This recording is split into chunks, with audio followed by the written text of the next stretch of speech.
बिस्मिल्लाहिर्रहमानिर्रहीम। अस्सलामुअलैकुम। A1 TV के नेशनल न्यूज बुलेटिन के साथ मैं हूं मोमना मकसूद। नेशनल न्यूज बुलेटिन का बाकायदा आगाज करें। आपको बताएं, पंजाब में इंतखाबात का मामला, फंड्स देने की सुप्रीम कोर्ट की डेडलाइन का आखिरी दिन।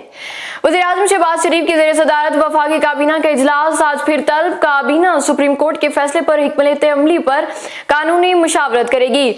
वजारत खजाना इंतखाबात के लिए फंड्स का मामला पार्लियामेंट भिजवाने की समरी पेश करेगी। गुज़िश्ता रोज काबीना इजलास में इलेक्शन के लिए फंड्स फराहमी का फैसला नहीं हो सका था।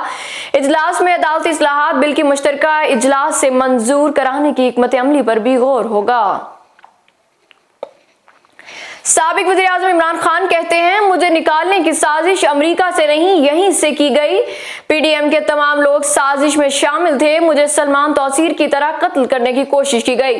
बहरान मौजूदा हुकूमत को नहीं, पीटीआई की हुकूमत को मिले थे। एक साल में मुझ पर 144 मुकदमात बना दिए गए। और आज कौमी असम्बली और सेनेट के अलग अलग सेशन और मुश्तरका इजलास भी होगा। कौमी असम्बली सेशन का वक्त सुबह 10 बजे की बजाय 11 बजे मुकर्रर। सेनेट का इजलास सुबह 10:30 की बजाय 11 बजे तलब। कौमी असम्बली के ऐवान में आइन की गोल्डन जुबली कन्वेंशन 12 बजे होगी। पार्लियामेंट का मुश्तरका इजलास दिन 2 बजे की बजाय शाम 4 बजे शुरू किया जाएगा।